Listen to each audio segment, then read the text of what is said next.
Happy 4th of July, everybody. As I sit here, I feel an angst more pronounced that I felt during the Obama administration and the Tea Party's attack on our country when we attempted to do positive things for the American people. It is then that I wrote a book called As I See It, Class Warfare, the Only Resort to Right-Wing Doom. And as I feel these feelings, I remember exactly why I did it, and then went and reread some of the pertinent chapters. And you know what? I want to read you something here. I want us to remember who we are, who others see us as, and understand why it is something that we've got to fight for, why this is much worse than under the Tea Party days. I'm not a liberal scholar. I'm not a conservative scholar. What I am is a concerned American citizen that, while always politically aware, did not become engaged until the troubling times that broke my last straw with our country under the tutelage of a corrupt administration that decided to invade a country that had nothing to do with the vicious attack we suffered on September 11, 2001. While I wanted to speak out forcefully during the build up to the invasion, I felt impotent. These were times when anyone who criticized the administration was subject to repercussions overtly and, unfortunately, in many instances, covertly. I felt that I was back in Panama during the early days of the government overthrow of Omar Torrijos Herrera, when citizens were scared to say anything critical about the government. Interesting enough, the genesis of what I considered the progressive demise of America began with what many taunt as an era of optimism under President Reagan, as when President Reagan ascended to the throne with rhetoric that, as incoherent as it was, appealed to many, including myself. I had just arrived in Texas to start my education and loved the semblance of a leader that seemed ready to reward those who wanted to get ahead without government or any other obstacle. As I see it, we are at a crossroad.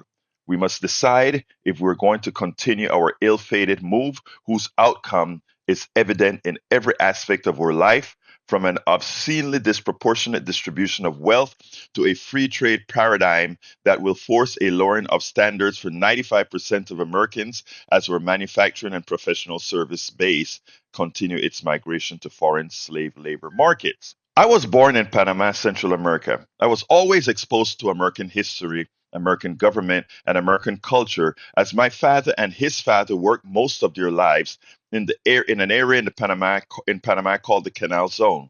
This was a strip of land 5 miles wide on either side of the Panama Canal that was governed by the Americans. An interesting fact is that I was born in the same hospital as Senator John McCain, Cocosolo Hospital, of course, with much less pampering. Panamanians worked in certain areas for the Americans were either required or had the option to live in Canal Zone. Given my father's job as a fireman, we eventually lived there.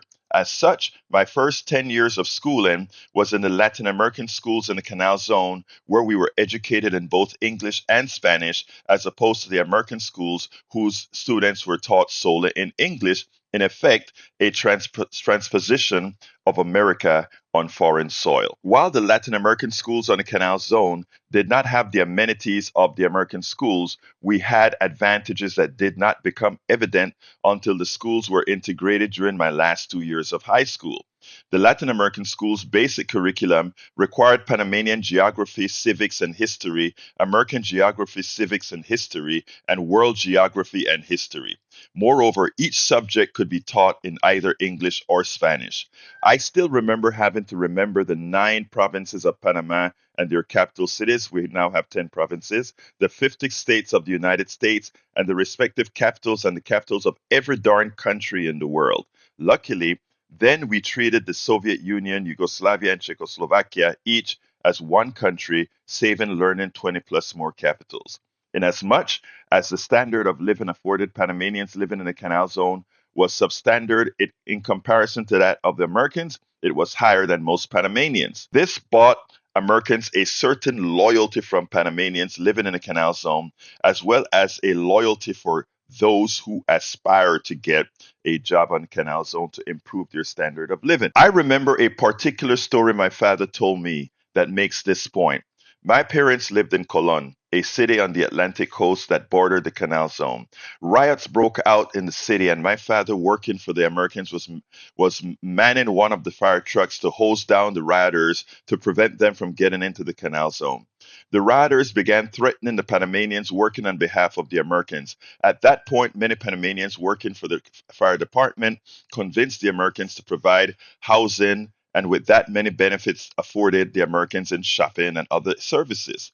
From that time, I became cognizant of there being an America. I have only known it to be revered not only by me, but by most people I knew, Panamanian or foreign. This was not a blind reverence. We were all aware of the evils suffered by the Native American slaves, Chinese, and others at the hand of America. We, however, understood that America was atoning, and the reality is no country, ethnicity, or race had a monopoly on the mistreatment of others. America was respected for its power. Moreover, there was great admiration of many of its strong leaders, President Abraham Lincoln, President Theodore Roosevelt, President Franklin Roosevelt, President John Kennedy, Reverend Martin Luther King, Malcolm X, George Washington Carver, and a few other true American heroes. My maternal grandfather emigrated to the United States in the 1950s. He had not returned to Panama until sometime in the 1970s, when I was really young. To this day, I remember picking up his shoes, looking at the soles, and telling him, imagine these shoes walked in the United States. Such were the feelings one had for this land. In 1976, I wrote a song, America, for the bicentennial celebration of America's independence that was performed by the Dynamites, a band I formed with three of my best friends, Roberto Lewis, Alexis Goodrich, and Henry Soley. Our high school participated in the celebrations and had many in the Canal Zone government present for the function. The lyrics started with the familiar lyrics of America the Beautiful chorus and then moved into our celebration of America. It went something like this: America, America, God shed his grace on thee, and crowned thy good with brotherhood from sea to shining sea. Then it started: America, happy birthday to you. We are proud to know your 200 years. We know that you see you're the land of the free, a land we all love from sea to shining sea. Oh, America, you know we really love America. It's the nation of the free. Oh, America, it is the nation we all love. Your United States, we all contemplate a life we all love, a life we dream of. That's the kind of reverence folks all over the world had for the country. It is important that as Americans, we realize that contrary to the narrative we hear mostly on the right, radio and television stations, the America most of the world knew in the 20th century post World War II was not an America that foreigners hated because of their freedom. In fact, America was the country most revered.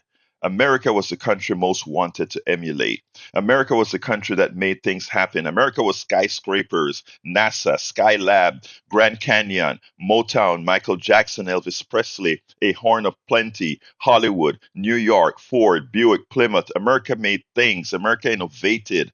The best from the rest of the world did what it took to get here, not to become filthy rich, but because America had the resources, the vision, the character that allowed anyone to make it with their work. America was and is a country in which the sum of its parts, unlike any other country in the world, is what made it strong. With all of its faults, it is that synergy, the composite mental power and diversity from peoples from all over the world that has given it all the resources that made it great. It is the marginalization of the vast majority of these resources that will dictate its demise if left to the misguided efforts of the right wing. And this struggle has been going on for a very long time. And I tell you one thing specifically: all of those who have immigrated to this country and became American citizens will not allow those who haven't a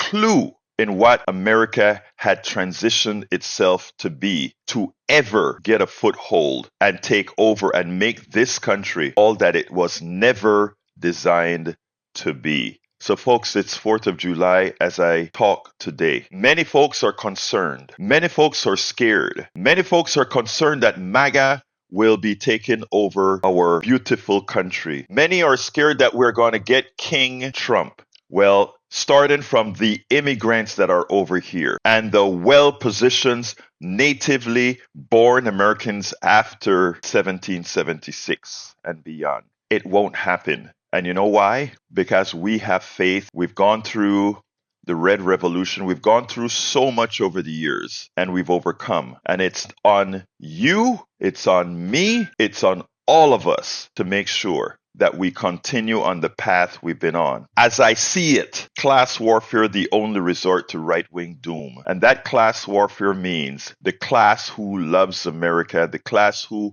continues to build America against those who would ensure not its demise, but its descendancy into indentured servitude for the rest of us as just a few flourish. We won't let it happen. We spend a lot of time deconstructing the news, trying to parse it into a form that everybody can understand. We try to find those little nitpicks where it flies above the fray, etc. If you really like these videos that we do, I want to ask a big favor. Please go ahead. Number one, subscribe to our channel, and number two, please join if you can. Thank you so kindly for watching. Keep watching. Please remember to share. We must populate the entire internet with our progressive message, a message that we know is what most Americans say that they want. So help us, please join.